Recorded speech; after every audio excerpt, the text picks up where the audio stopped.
Olá! Ei. Hello, Boa hello! Chegou no momento. E aí, gente, boa tarde. Será que as pessoas estão Boa ouvindo a gente? tarde. Bacana. Acho que tá tudo certo. Também acho. Que bem, então bora?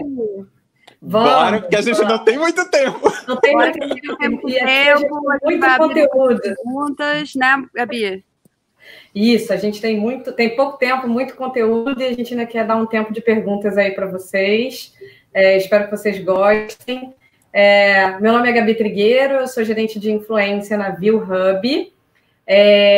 Bom, falar rapidinho aqui o que é ser gerente de influência, o que a minha área está de olho, né? A gente tem um olhar sobre o comportamento humano de forma única dentro das plataformas e como as plataformas digitais também trabalham e geram novos comportamentos no dia a dia das pessoas e também nas suas histórias através dos algoritmos. Além de um olhar sobre a estratégia de produtos digitais, né, do grupo, a Viu está inserida dentro do contexto Globo, mas ela tem uma dinâmica bem diferente. Então, eu vim, né, de 9 anos de Multishow, então trabalho com entretenimento há um tempo e sempre com foco digital. E aí, bom, falando um pouco sobre, já que a gente foi convidado aí para falar sobre conteúdo autêntico, relevante, né, na era da influência, através de plataformas digitais. E aí, bom, estar com vocês aqui, acho que vai ser uma troca muito legal, porque temos um criador de conteúdo, temos também a Isa aqui fazendo, através da Squid, né, toda a relação entre marcas e influenciadores também. Acho que vai ser um papo legal, porque o que eu vejo hoje em dia, e a gente até conversou assim no backstage um pouquinho, que assim, até quando você não quer ser influência, você é uma influência, né? Até quando você não quer criar conteúdo, você está emitindo uma opinião e está sendo influência para alguém ou para algum grupo. Tem uma história que eu acho que é muito legal trazer um case aqui de uma amiga que conheceu um cara pelo aplicativo e aí, enfim, todas as informações estavam lá e etc. Mas quando ela foi procurar um Instagram, um Facebook, um LinkedIn que fosse, o homem meio que não existia. E aí não existia nas redes sociais, ela ficou complexo, não sei se eu quero me relacionar com essa pessoa, será que ela existe de verdade? Enfim, acabou que o romance não foi para frente por conta disso, né? Enfim, dados à parte o que você faz com a sua rede social, até isso é influenciar alguma coisa, alguma atitude. Então, a gente fala muito sobre isso lá na Viu, né? No momento onde a gente tem não só perfis e uma geração de conteúdo que é a partir de si próprio, mas a gente vê avatar de pet, avatar de crianças que ainda nem nasceram, né? E uma rede completamente social já, como que as plataformas elas deixaram de ser só uma fonte de tecnologia, né? Como a tecnologia avançou a ponto de deixar de ser só tecnologia e se tornou algo que na verdade, uma sociedade, né? Que sim, ela faz parte do processo ali do nosso dia a dia, mas ela é principalmente também conexão entre pessoas e por isso ela é uma sociedade, sim, mesmo que dentro de grupos de plataformas e etc. E aí, bom, assim, o que eu vejo, para não ficar verborrágica aqui, tem até um vídeo que eu posso tentar passar e ver se funciona. Acho que fala muito sobre isso que a gente estava conversando, que é o vídeo de manifesto da Viu. Vou tentar fazer, e aí, se não rolar, a gente vê de outro jeito, tá? Rapidinho. Só enquanto você está reproduzindo, organizando aí, eu queria só fazer um parêntese em relação ao que você falou.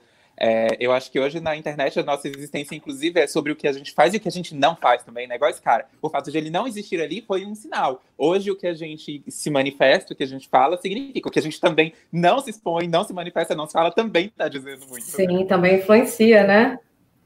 Vamos ver se vai? Let's go.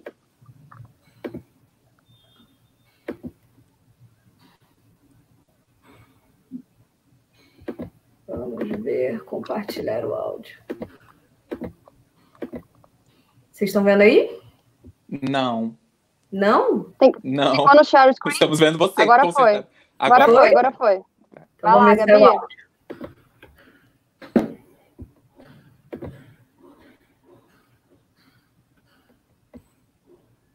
Acho que tá sem áudio, Gabi. Tá sem áudio. Tá sem Ah, áudio. que triste. Espera aí, vamos ver se vai. A tecnologia aí, nos ajudando ou não.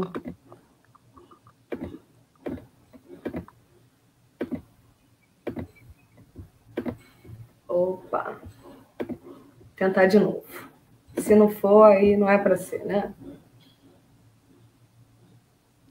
Talvez seja porque a gente tá todo mundo conectado com fone, né? Não sei. Não sei. Vamos ver que a gente está com pouco tempo. A galera da produção tá dando umas dicas aqui, tipo, clica para compartilhar e marca a caixinha de áudio. Aí acho que vai. eu tinha feito isso. Eu tinha feito. Acho que não vai não, gente. Uma pena. Gabi, esse vídeo tá publicado, não tá? No YouTube? Ah, Depois coloca aqui pra galera ver depois, eu acho que é legal. vou fazer isso, boa ideia. Vou fazer isso. Põe um link aí. Verdade. O vídeo é ótimo, acho que boa. todo mundo tem que ver mesmo. Boa. Não, eu marquei a caixinha de áudio, mas não rolou. Tudo bem, gente, não tem problema. Era mais ou menos isso que eu falei, só que de uma maneira muito mais legal, editada, bonita. E falava, assim, um pouco sobre isso, sobre que a internet não é só tecnologia, mas é também a transformação de uma sociedade, né, no qual estamos todos conectados, e também sobre como, se antes a gente tinha uma audiência que era influenciada, como também ela influencia hoje em dia, né? Então, eu, Gabi, na minha pequena bolinha lá de cidadã carioca, com os meus amigos e etc., posto alguma coisa relacionado a uma assinatura que eu faço, algum conteúdo que eu estou lendo, e o quanto que isso acaba gerando uma repercussão e se tornando algo onde as pessoas vão contribuindo e a gente vai criando um diálogo sobre isso. Então, eu acho que a gente, na nossa pequena bolha, né, hoje em dia a gente conseguiu extrapolar isso ainda mais e trazer essas conversas para dentro de diversos jeitos, né? E aí acho que o jeito é que é um pouco diferente, a maneira como a gente se coloca. Então, cada plataforma tem a sua autenticidade ali no sentido da criação de conteúdo. A gente vê o TikTok de uma forma, a gente vê agora o Spotify fazendo, né, uma série de dramaturgia para o formato podcast. A gente já via isso acontecendo, né, desde o rádio, a TV, como a gente criava novos formatos e ia se conectando e influenciando, mas o que eu vejo hoje é que isso está cada vez mais proprietário e, ao mesmo tempo, fragmentado, né? Então, se a gente também consegue se conectar num story de 15 segundos, a gente consegue a partir de um emoji e de outras tantas formas. E aí, vou passar a palavra aqui para o Matheus, que enfim, como criador de conteúdo, acho que ele vai ter super a agregar em relação a formatos e como chegar a esse público e ser um influenciador de forma tão, enfim, expansiva. Vai lá, Matheus, está presente. Obrigado. Então, bem, eu sou Matheus, tenho 31 anos, sou taurino, isso diz muita coisa. Eu sou apaixonado por séries de investigação criminal que não tem absolutamente nada a ver com o que eu faço na internet. Eu sou artista visual, mas a minha formação vem lá das modas. Eu sou formado em design de moda. E eu crio conteúdo para a internet há aproximadamente 9 anos, agora no segundo semestre. Esse blog, né, porque eu já tive vários outros, eu acho que todo mundo que é dessa geração aí dos blogs e tal, todo mundo teve vários, e tinha os flogões antes dos blogs e tal, todos esses dos primórdios aí. E aí eu comecei esse blog lá atrás, era meio que só um espaço para eu treinar as coisas que eu estava estudando num curso de web design e de design gráfico. E ele acabou, a coisa toda acabou evoluindo, né, com o passar do tempo, até eu entender, assim, o que era aquela mensagem, que é o que eu falo hoje, assim, sobre o meu trabalho. Porque tem isso também, né, lá no passado era só um blog, hoje o blog é uma parte desse todo, né, que são as redes sociais, que é como a gente está presente na vida das pessoas. Antes, era assim, a hora que eu sentava, o horário do meu dia para ler o blog, era a hora que eu estava conectado com aquela pessoa. Hoje, as pessoas estão com a gente se conecta com todo mundo em vários momentos do dia, né? Mas o resultado, assim, eu acho que a mensagem principal desse trabalho é ajudar as pessoas a transformarem seus traumas, as suas vivências, né, em cor e leveza através da criatividade, que é o que tem realmente muito a ver com a minha história de vida mesmo, com todas as coisas que eu passei e como o que eu faço hoje, na verdade, para mim, tudo tem quase que uma característica, assim, de manifesto, de dizer para o mundo, tipo, você me disse que não, mas eu tô aqui para dizer que eu vou fazer sim, meu amor, eu não vou deitar. Bem, acho que antes de dar continuidade de qualquer coisa, quero ouvir a Isa falando também. Eu tô agoniada aqui, ó, Givela, só quietinha, concentrada. Acho que a Isa podia se apresentar também e depois a gente continua, né? Boa, vamos, Márcia. Bom, primeiro, boa tarde para todo mundo que está aí assistindo a gente. Para mim é um prazer, assim, Campus Party já está na minha vida há muitos anos, já participei, inclusive, do Campus Party do México, estava lembrando hoje, isso na mesa do almoço, assim. Vai ter evento, já participei no Brasil algumas vezes também, então obrigada aí por todo mundo que está assistindo a gente. Bom, eu sou a Isa Ventura, eu sou CEO da Squid, né, estou como CEO da Squid nesse momento. Comecei nesse mercado, na verdade, há mais de 10 anos, carioca também, assim como a Gabi. Vim para São Paulo na época, há quase 10 anos atrás, para cuidar de uma das empresas do grupo Buscapé, que era, na verdade, o grande objetivo era desenvolver e monetizar blogs. Né? Não existia influenciadores, não existia nem esse termo, na verdade. Existia, sei lá, blogueiros e blogueiras de moda, né? Então, a gente estava falando até um pouquinho isso mais cedo, como esse mercado se desenvolveu. Então, na minha época de Buscapé, o meu objetivo era, dentro de uma empresa do grupo, cuidar para que essa empresa gerasse monetização e fosse uma perna de monetização importante para blogs de qualquer tipo, né? Desde moda até tecnologia, enfim. Então, já estou nesse mercado há um bom tempo. O que eu faço hoje, né, na Squid? Assim, primeiro, o que é Squid? Né? Para quem não conhece, a Squid é uma empresa especializada em marketing de influência. Então, a gente começou lá em 2014 desenvolvendo para pequenos e nano influenciadores, né? Nano nem existia também, é um termo novo. E a empresa foi se desenvolvendo no mercado de marketing de influência com uma tecnologia própria, especializada, mapeando, entendendo quem são os influenciadores de cada território, como que a gente podia conectar. Então, ela surgiu lá em 2014 com esse objetivo, e hoje a gente trabalha tanto 360, assim, tanto marketing de influência, ele é muito amplo, né? Ele pode ser influência, que nem a Gabi falou, de um pequeno nicho, ele pode ser uma influência dentro de plataformas diferentes como LinkedIn, como Spotify, como o TikTok agora, que é a grande novidade. Então, a gente faz toda essa experiência e a gente acredita muito no poder da descentralização dessa comunicação, né? Então, a gente acredita que novas e diferentes vozes devem e precisam ser potencializadas, e essa é a nossa missão com a Squid.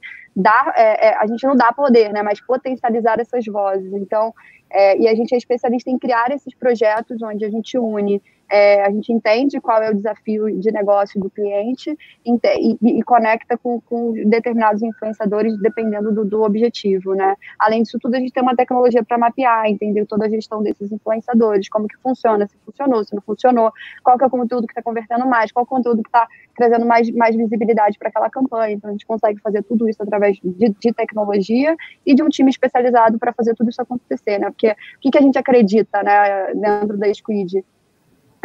O nosso grande objetivo é humanizar a comunicação da marca, né? Então, a partir dos criadores de conteúdo como um todo. Então, a gente acredita na importância dessa humanização, né, dessas estratégias digitais, que podem ser diversas, e no poder das vozes, novas e diferentes vozes dentro desse contexto. Então, um pouquinho aí do que do que eu venho fazendo, né? Além disso, sou cofundadora da Teara, uma empresa especializada em articular oportunidades entre mulheres, que é uma outra bandeira que eu tenho também, e que tento, de alguma forma, contribuir para o desenvolvimento do mercado. Enfim, hoje a gente vai conversar um pouquinho aí sobre como que a gente cria esse conteúdo autêntico, né, e relevante na era da influência, né? Então, aqui a gente vai trazer diversos pontos de vista e tentar construir aí um painel legal para quem está assistindo. Massa. E aí, vamos começar? Bora! Let's go! Eu acho que a primeira coisa que eu queria tentar, assim, falar um pouquinho com vocês, eu fiquei pensando que a primeira coisa, né, assim, o que é conteúdo autêntico, né, assim, todo mundo fica perguntando, mas conteúdo autêntico, não é um conteúdo autêntico, o que é um conteúdo autêntico, né, eu fui até pesquisar um pouquinho da etimologia da palavra, né, de autenticidade para entender, e aí eu até trago aqui para natureza daquilo que é real, que é verdadeiro, né, assim, e ela vem de uma palavra que chama authentis, né, que é o que faz por si mesmo, né, eu acho que isso fala muito sobre o mercado de influência como um todo, né, o que faz por si mesmo é aquele que se coloca, é aquele que de alguma forma traz sua verdade, e eu acho que é a partir dessa verdade que todas as conexões elas começam a acontecer de fato, né, então, seja a verdade da marca, seja a verdade do criador de conteúdo, enfim, e eu acho que esse é o grande desafio do nosso mercado, porque, assim, eu acho que pela primeira vez a gente começa a ver esse mercado de influência por um outro viés, entendendo que eu acho que sem autenticidade nem dá para continuar, né? Não dá, você pode até começar, mas dificilmente você vai conseguir se desenvolver nesse mercado. Porque sem verdade, a verdade na verdade é o que une, né? É o que conecta, né? O criador de conteúdo com a sua comunidade, o influenciador, enfim, independente da sua plataforma, da plataforma que ele está criando. Então é muito importante a gente debater e começar esse painel falando exatamente sobre isso. A autenticidade é isso, tem que ter verdade, né? Se antes a gente estava por trás, né, no mercado de blog, Matt, você vai lembrar bem, assim, você não tinha a cara da pessoa, né, era, sei lá, o blog do não salvo, e aí por trás você tinha eu esqueci o nome dele agora, criando conteúdo, mas você não tinha a cara dele, né, não era a pessoa, então a gente vê muito esse movimento acontecendo a partir das blogueiras, de moda assim, então elas que começaram a desenvolver esse mercado, trazendo a sua própria a própria face, o próprio perfil ali para começar a falar sobre isso, sobre o que ela queria falar, sobre o que elas queriam falar. E uma outra coisa muito legal desse mercado, né, é que, assim, é a primeira vez que a gente democratiza de forma real, né? Se antes a gente tinha muitos estereótipos, né, que era muito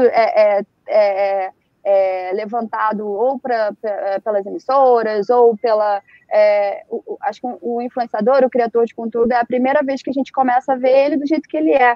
E o quanto que isso, na verdade, é o que conecta, é o que faz a transformação do nosso mercado como um todo, e ele começa a gerar oportunidade, seja para a marca, seja para o influenciador. E aí, joga a bola aí para a gente debater um pouquinho, quem quiser puxar também. Eu queria fazer uma pergunta para o Matheus em relação a isso, então. Boa. Enfim, o Matheus estava falando exatamente sobre a vivência dele, a experiência dele. Quando eu fui pesquisar um pouco mais também sobre o blog, sobre a sua história, eu vi o quanto... Eu fiquei bem impressionada sobre a maneira como você tratava de coisas tão impactantes, assim, e de verdades que são suas e de assuntos tão sérios com uma plasticidade tão diferente, tão original, tão autêntica, assim, sabe? E aí eu fiquei me perguntando se isso foi um processo que foi acontecendo ao longo do tempo, você foi enxergando nesse lugar essa questão da plasticidade na sua vida, assim, na maneira como você ia falando com seus fãs e era uma maneira diferente, ou não? Se isso é uma coisa sua mesmo, é totalmente proprietária e você sempre foi assim, tratou dos seus assuntos dessa forma, porque eu acho que isso é que faz o diferente, sabe? Tem muita gente falando sobre assuntos muito sérios hoje em dia e eu acho isso extremamente relevante, é muito bom a gente não precisar de grandes veículos para poder falar sobre assuntos que antigamente ficavam muito restritos e é interessante ver esse movimento contrário, né? Quando as coisas crescem nas plataformas digitais e alcançam grandes veículos de massa, e aí as pessoas começam a falar um pouco mais sobre isso, começa a tocar um público que não está naquela rede social. e de uma maneira, né, completamente própria para aquele veículo, para aquela plataforma, mas a gente consegue sair daquela bolha, dentro daquela comunidade, dentro daquela plataforma, para alcançar algo que é extremamente relevante e prioritário na nossa sociedade, que é falar sobre temas tão importantes e tão necessários, assim. Aí eu queria saber um pouquinho de você, Matheus, como é que foi para você chegar nesse lugar? Bem, a Gabi tá falando de alguns dos conteúdos, alguns que são as minhas bandeiras, assim, que permeiam, porque na verdade o meu conteúdo ele é bem fluido. Eu acho que eu entendo que a minha abordagem é muito mais sobre lifestyle, se é que dá para colocar isso, mas é porque como eu enxergo a vida diante de qualquer situação, é como eu decoro a minha casa, como eu faço uma festa de aniversário para uma amiga, ou sabe, o tipo de roupa que eu escolho, como que eu me comunico com as pessoas, o tipo de papo que eu tenho com os meus amigos, etc. Mas antes disso, eu fui abusado sexualmente na infância, depois eu fui, nesse momento eu não morava com a minha mãe, quando eu fui morar com a minha mãe e com um padrasto, ele era agressivo, e ele batia nela e batia na gente, porque ela ia defender a gente, ela entrava no meio e todo mundo apanhava. E quando eu comecei lá atrás, assim, acabou que no meio disso tudo, eu tive algumas válvulas de escape ali como criança para sobreviver, né? A ilustração, eu sonhava, tipo, em morar nas casas que eu via na revista que a minha mãe trazia da casa das patroas dela. Minha mãe é diarista até hoje. E então eu sonhava com aquilo tudo e eu colocava no papel, assim, como que eu imagino, tipo, quando a gente puder morar num lugar que a gente tiver paz, que seja um lugar, tipo, que a gente possa ser uma família de verdade, sem tudo isso aqui, como que vai ser essa casa? E aí eu também gostava, tipo, pra passar o tempo, pegava todos os lençóis da minha mãe e fazia vestidos, assim, no corpo da minha irmã. E eu gostava de desenhar vestidos de noiva também. Como eu não sabia... Isso eu tô falando de 5 anos de idade, tá? Eu não sabia desenhar rosto de gente, eu desenhava o corpinho com o vestido de noiva e cabeça de urso. Isso era o meu escapismo. Aí a vida vai andando, um monte de coisa acontece. No meio desse caminho, essa coisa, tipo, as revistas, elas sempre foram uma paixão minha. Então eu sonhei por muito tempo em trabalhar em revistas que traziam essas inspirações para as pessoas. Depois de um tempo eu entendi que, na verdade, até depois da faculdade eu entendi, cara, eu não preciso ir atrás de trabalhar em revista nenhuma, até porque essa mídia nesse momento ali já estava me sumindo. Esse espaço que eu tenho é como se fosse a minha revista. Eu já tenho aqui o espaço para trazer para as pessoas essa mensagem que eu sempre quis. Mas, quando eu comecei o blog, foi bem num momento ali de transição do que a Isa falou. Tipo, a gente estava saindo do momento que o blog ele era só uma página, tipo, que você não sabia o que era aquilo, não tinha uma persona por trás, que era muito genérico, né? Tipo não salvo. Ninguém sabia o que é não salvo, sabe? Não tinha uma imagem. Para o momento dos blogs de moda. Que aí teve um probleminha quando veio a coisa dos blogs de moda, que assim, tipo, se por um lado a gente passa a ter personalidade nisso, é uma personalidade inatingível. É inalcançável, não é a realidade de todo mundo ter acesso a grandes grifes. Tipo, eu mesma, que é uma pessoa que era apaixonada por moda desde sempre, por decoração, eu não tinha condições de ter aquela vivência daquelas meninas. E aí, eu comecei no momento, que aí é o ponto, né? Que aí, respondendo uma das partes da pergunta da Gabi. É autêntico, assim, desde sempre? Não, porque no primeiro momento eu tentei me colocar nessa caixa. Eu tentava criar uma imagem que era, tipo, muito...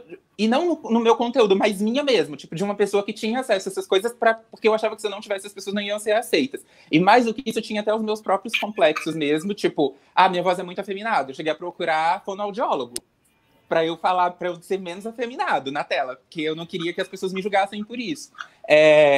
Mas a coisa foi acontecendo e eu acho que a mudança veio chegando através de momentos que eu comecei a entregar ali um pouco de vulnerabilidade. Quando eu falei pela primeira vez, por exemplo, sobre ser gay, num post assim, de uma forma muito comedida.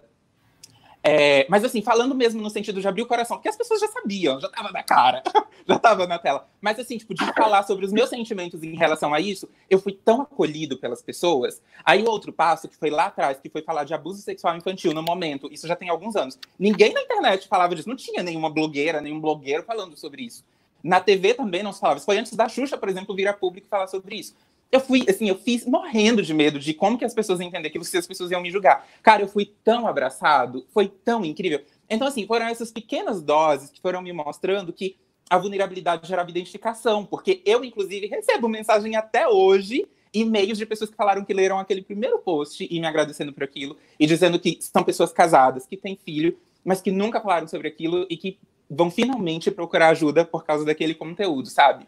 Mais recentemente, uma amiga minha, a Nathalie, blogueira de baixa renda, ela tem ocupado um espaço muito incrível na internet, porque eu acho que a Nathalie, inclusive, ela está sendo uma figura que tem me ajudado muito a entender como é importante a gente ter orgulho das nossas raízes. A Nathalie não esconde nada do que ela é, assim, tipo, ela tem muito orgulho da mãe dela ser diarista também, sabe? Ela não quer, ela não precisa, e ela é muito consciente de que ela não precisa querer se passar por nada além do que é a realidade dela, porque já tem muita gente daquela realidade dela que nunca teve voz, sabe? E que nunca se viu representado ali nesse meio. E eu acho isso muito incrível. Então, assim, eu acho que é isso. Quando eu fui entendendo essas mudanças, entendendo que ter orgulho de quem a gente é, né? Porque a autenticidade não é isso, é sobre a origem da coisa, sobre a procedência.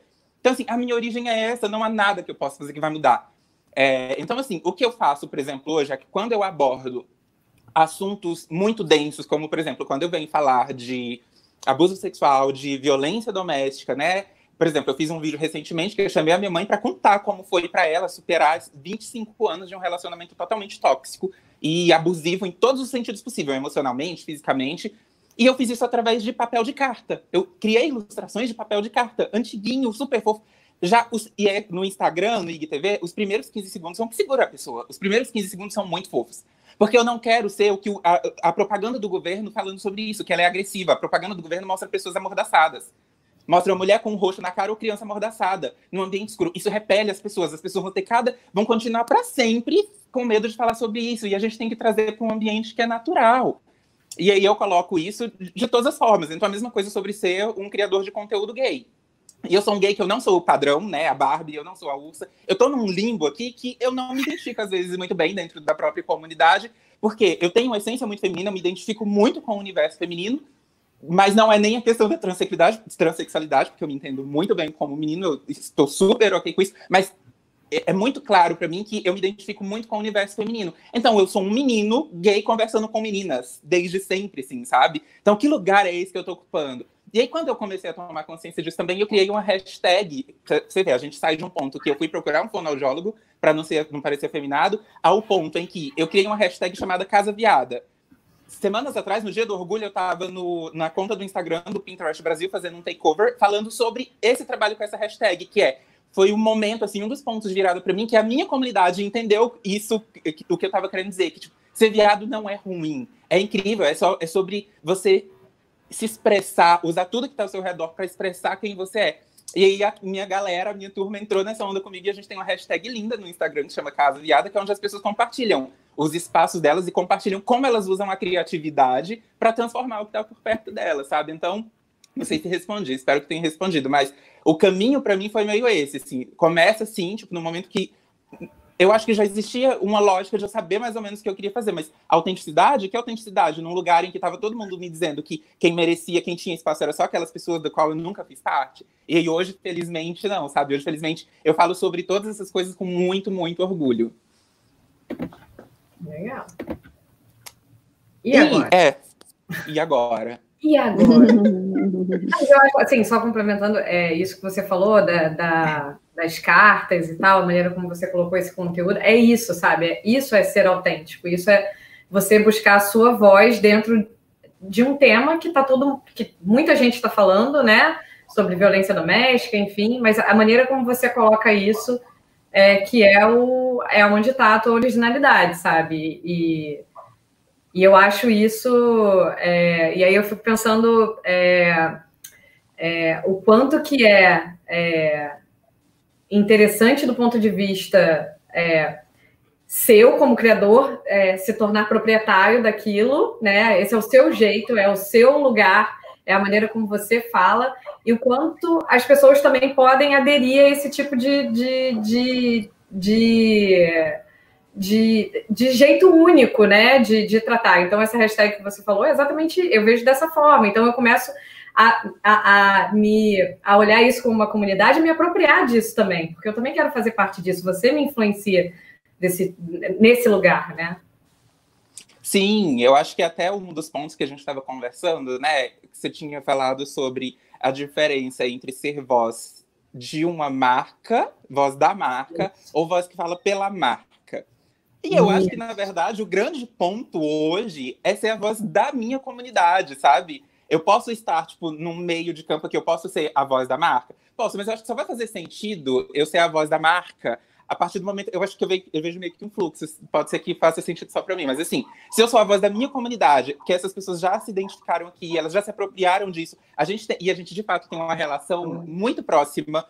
Eu tento fazer com que essa relação seja o mais horizontal possível. Eu trago o conteúdo, a história das minhas seguidoras para participar do meu conteúdo. Agora mesmo, na quarentena, eu criei o Stay Home Club, que é um projeto que cada semana eu abordo um tema diferente e a gente constrói isso juntos. Então, por exemplo, teve uma semana que eu falei, um dos temas que eu abordo sempre é festa. E eu falei, cara, as pessoas continuam fazendo aniversário. As pessoas vão continuar existindo em casa. Como que a gente vai fazer? Vamos montar, então, um álbum de fotos de família, fotos antigas de todo mundo junto. Me manda a foto de uma festa sua, de quando você era criança, e me conta quando você olha para essa foto, o que você sente.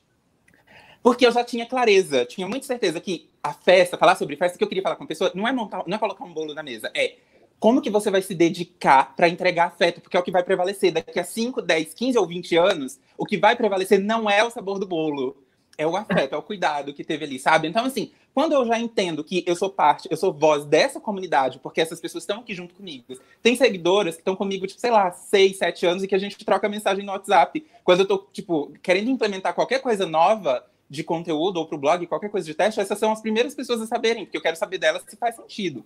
Então, assim, quando eu tô na condição de voz desse grupo, aí eu chego na marca, eu levo qualquer ideia para lá que vem respaldado dessa galera, faz muito mais sentido depois disso eu ser a voz da marca para essas pessoas de volta. É quase que um bumerangue, sabe? Então, acho que é meio que do que a gente tinha comentado sobre essa coisa, a diferença de ser uma voz que fala da marca, ser a voz da marca. Eu acho que é isso, assim, o que eu enxergo que o principal é ser voz da comunidade mesmo, porque no fundo é sobre pessoas. Eu acho que a gente está muito num processo de as marcas quererem se humanizar mais, né? Então é a gente colocar realmente ser gente no centro dessa conversa.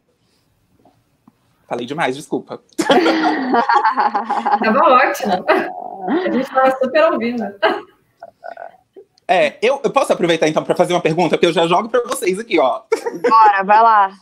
Pautado nisso. Eu tava olhando o site da Viu hoje cedo, né? E legal.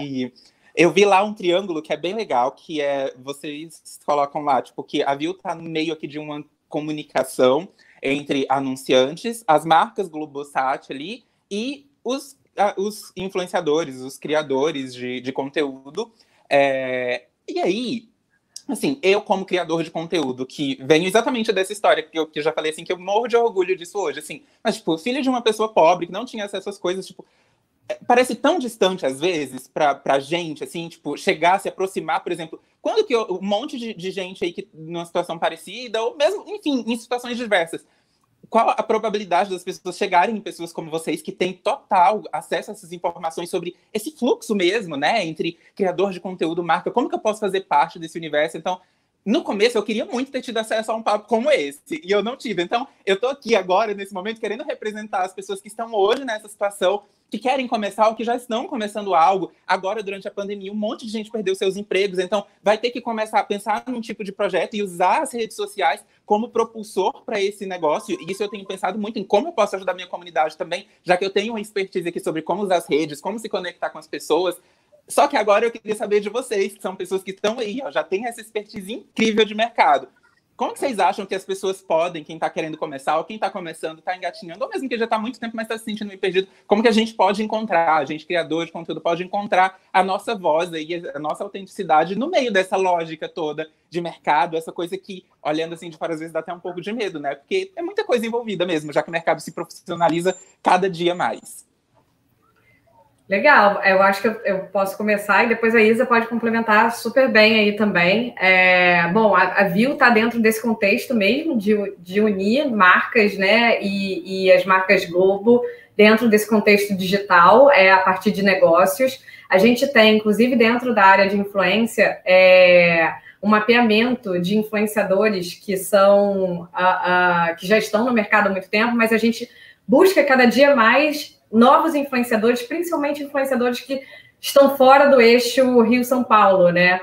Que é onde realmente se concentra o maior número de influenciadores digitais, mas cada vez mais a gente quer ouvir outras vozes, a gente quer estar perto do que a galera do Norte, Nordeste, do Centro-Oeste tem falado para poder conectar as histórias dos influenciadores com as histórias das marcas e as histórias das marcas Globo, né? Eu acho que, assim, foi isso que vocês falaram no início, o mercado ele tem se profissionalizado muito rápido, mas, ao mesmo tempo, a gente não falava sobre influenciador 2016, 2015, de repente. É algo que está em exponencial e as marcas têm cada vez mais requisitado influenciadores para suas campanhas, mas o que eu vejo é que ainda falta também a marca entender que não é só trabalhar com influenciador, que é também entender a voz do influenciador e fazer da voz do influenciador a sua voz, e não o contrário, né? Há um tempo atrás, eu vi uma palestra até da Tainá, que é gerente de negócios da Viu, e ela falou sobre um case do Boticário, se eu não me engano, com a Ludmilla, que, enfim, contratou a Ludmilla para falar sobre um perfume que tinha a essência, era uma essência amadeirada, e aí o Boticário tinha feito toda uma campanha em cima da essência, em cima da fragrância lá, e na hora de chamar a Ludmilla, que é a cantora, como influenciadora, assim, olha, Ludmilla, a gente vai ter essa campanha aqui, você vai participar e tal, e aí a gente queria que você fizesse um post no seu Twitter falando sobre o cheirinho de amadeirado do perfume. E aí ela falou, cara, eu não vou falar sobre o perfume amadeirado, sabe? Isso não sou eu. Eu vou falar que o cheiro do perfume é bonzão. E esse foi o tweet dela. Então, assim, isso é originalidade com uma potência de marca, né? Com um discurso de marca e com o seu jeito próprio e da maneira como você fala com a sua comunidade.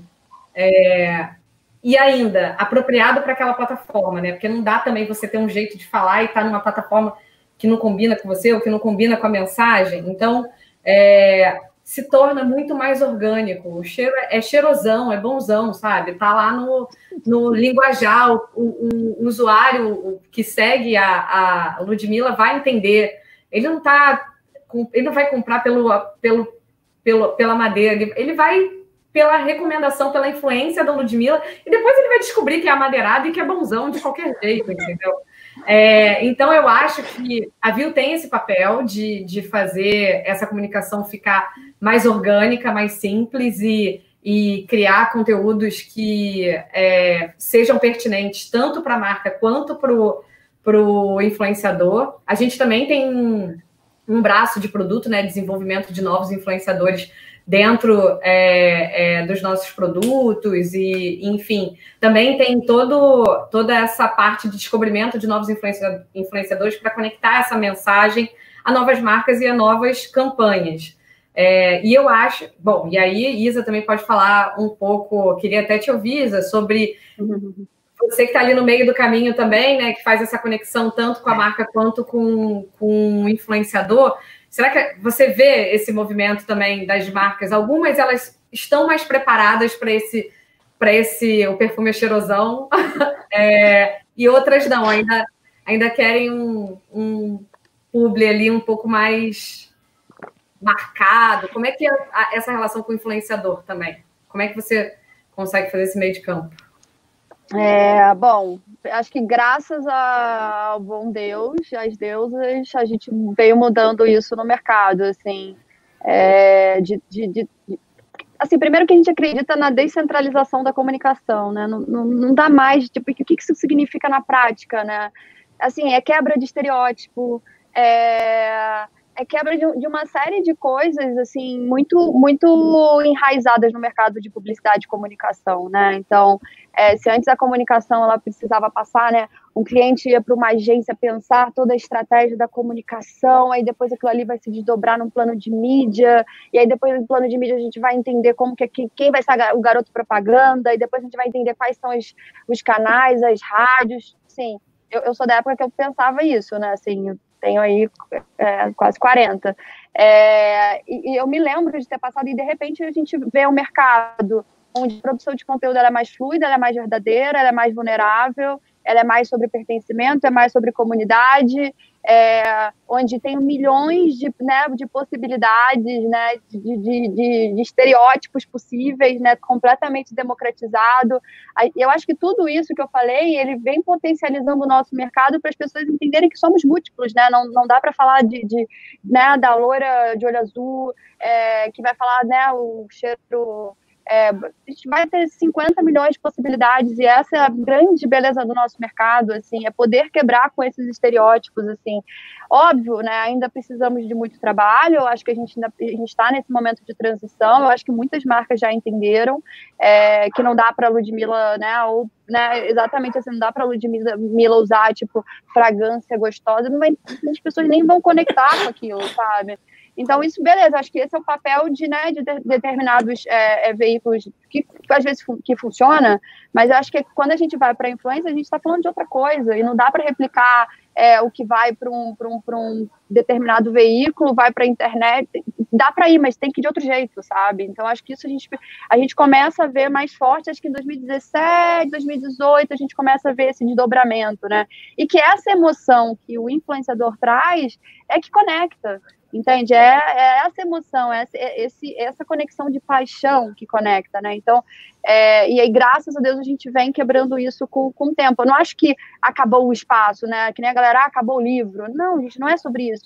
Temos mais possibilidades na mesa, né? Temos mais oportunidades de pensar de forma diferente. Então, eu acho que é um pouco por aí, assim, e agora eu sento na mesa para conversar com várias pessoas, né, sejam marcas, a marca já está entendendo, sabe, e ela inclusive pede isso, fala, não, fala do seu jeito, o guideline é esse, o do's and don't é esse, agora traz a sua verdade. E eu acho que de verdade é isso que eu acredito, né, assim, como mercado de influência, é exatamente isso, é exatamente aí que a gente vem mexer.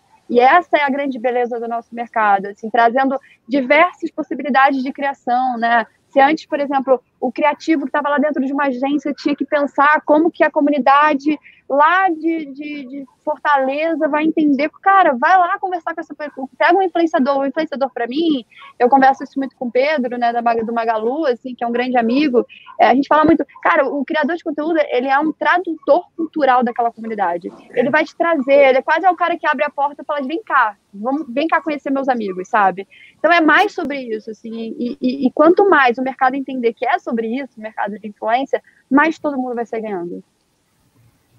Disse tudo. Serviu. Bom, acho que a gente tem pouco tempo aqui ainda. Perguntas, né? Temos perguntas, se não tiver, a gente conversa também, tá tudo bem, gente. A gente continua no papo aqui. Eu posso só fazer um complemento aqui do que a Isa falou? Claro. Mas você ia falar alguma coisa, você pode complementar e depois eu falo. Você ia falar algo? Não, complementa, vai lá, Matt, vai lá. É porque a gente tem falado muito, e é isso, assim, a gente tem visto essa multiplicidade nas coisas, né, as coisas ficando realmente cada vez mais múltiplas, e uma pauta, assim, que eu acho que acaba afligindo, que acaba sendo dor de muito criador de conteúdo, é a gente achar que a régua da medida do sucesso é se a pessoa tá ali fazendo publis o tempo todo, com marcas, sendo que existem diversas formas, e vocês estão aqui exatamente para dizer para essas pessoas que existem muitas outras possibilidades de a gente trabalhar com marcas. Eu mesmo, tipo, já fui contratado, por exemplo, pela Avon, porque eles queriam a minha cara numa campanha digital, e tipo, olha, é bem isso que você falou, do's and don't, mas aí traz a sua cara, coloca a sua cara aqui pra gente, que a gente quer. Esse produto, ele tem muito a sua vibe, é por isso que a gente tá vindo atrás.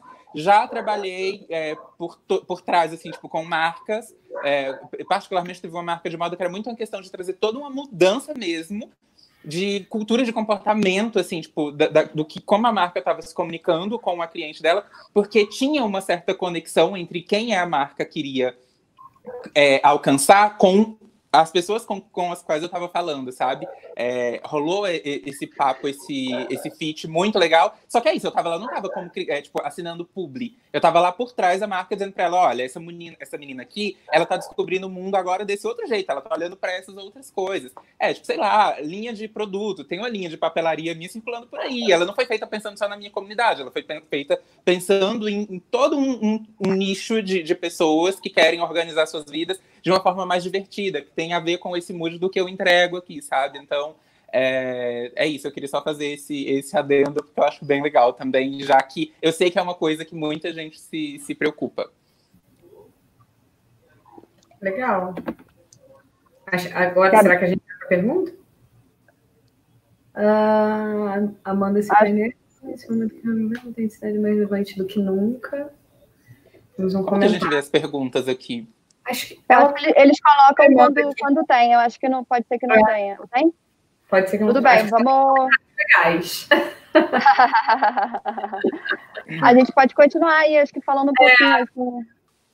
Eu acho que uma coisa legal para a gente discutir assim, né, sobre no principal tema aqui, autenticidade, relevância, né, assim, como que a gente se torna relevante nesse mercado, né, assim, a gente podia falar um pouquinho sobre como criar relevância, né, assim, pelo viés ou da marca ou do criador de conteúdo, como você se torna relevante dentro de uma determinada comunidade, quais são as chaves, assim, que a gente pode usar para tentar trazer mais criatividade e, consequentemente, eu acho que a criatividade é uma das chaves para se trazer relevância, né, dentro seja criando conteúdo para a sua comunidade, seja a marca tentando, trabalhando com criadores de conteúdos para trazer mais relevância.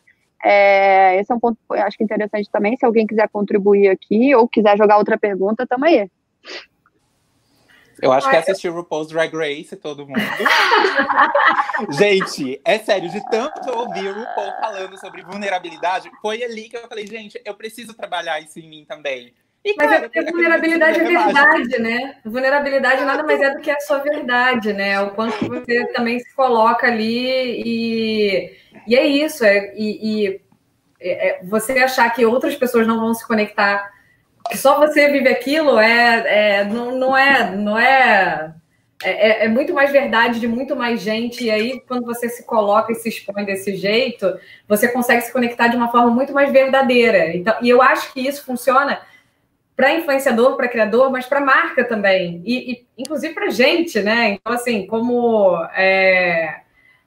pessoas. Então, eu acho que criatividade é um ponto. Hoje, inclusive, eu estava me perguntando sobre isso. Alguém me fez uma pergunta do tipo: Gabi, o que você acha que é mais importante? Você criar histórias novas, suas, completamente criativas e únicas, ou você falar sobre o que é tendência? Porque a gente sabe que o algoritmo da maioria das plataformas dá mais valor ao que é tendência de conteúdo, né? Então tá todo mundo falando sobre isso, o assunto se torna uma tendência, e aí quem embarca nessa tendência acaba trazendo um pouco mais de relevância para o seu conteúdo.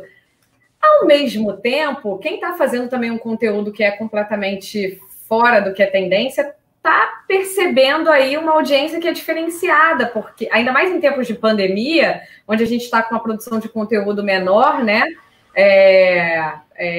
Por conta das questões da quarentena, a gente vê a quantidade de vídeos antigos e até vídeos que não têm associação com o que está acontecendo hoje no país e no mundo, performando de uma maneira super bem, o entretenimento está indo super bem, o humor está indo super bem, né? E não necessariamente sobre o que está sendo dito hoje, mas de conteúdos que foram publicados há 6 meses, 1 ano atrás. Então, você vê também uma necessidade de escapar um pouco do que é notícia hoje, porque a realidade, às vezes, é muito dura também. Então, eu acho que tem... eu falei, eu não tenho resposta para isso. Eu sei o que funciona melhor para a plataforma e eu sei que criatividade, independente se você for falar de tendência ou não, é o que, se você falar de um jeito único, sobre um assunto único, realmente é um tópico relevante, mas não tenho, eu acredito que, na verdade, é a verdade, sabe? É o que vai fazer sentido para você e para sua audiência. Eu acho que a criatividade é, tipo, chave, assim. O que eu comecei a fazer? Eu comecei a explorar uns formatos de umas coisas que fazia muito tempo que eu não fazia, assim, com o meu conteúdo. Então, assim, durante a quarentena aqui, eu fiz programa de rádio, tipo, na semana do Dia dos Namorados, todo dia, 11h30 da noite, tipo, eu criei realmente um formato que a sensação que dava era que estava ouvindo aqueles programas de música romântica antigos, sabe? Então, tipo, fiz a vinhetinha e a pessoa mandava um recado pra mim por áudio na DM, e eu colocava ali e marcava a pessoa, e vinha um recadinho junto com a música. E as pessoas estavam ali esperando todos os dias. E as pessoas já pediram para isso continuar, sabe? Traz de volta o nosso programa. Olha aí, a audiência te dando resposta sobre o resultado.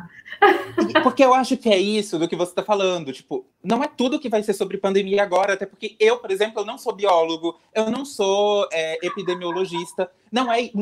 Existem formas diferentes de a gente ajudar a transformar o mundo. Nesse momento, a minha não é falando sobre vírus, porque não é para isso que eu tenho respaldo. Só que qual é a grande coisa que a gente vive hoje? Você pega aqui comigo um momento para você se divertir, e aí você vai ali e vê um negócio no Twitter da pandemia. E aí você fica down, depressão pra caramba. E tu vai procurar um humorista para tu aliviar um pouquinho para conseguir dormir, sabe? Aí as pessoas vão filtrando também, né? O que elas querem ver.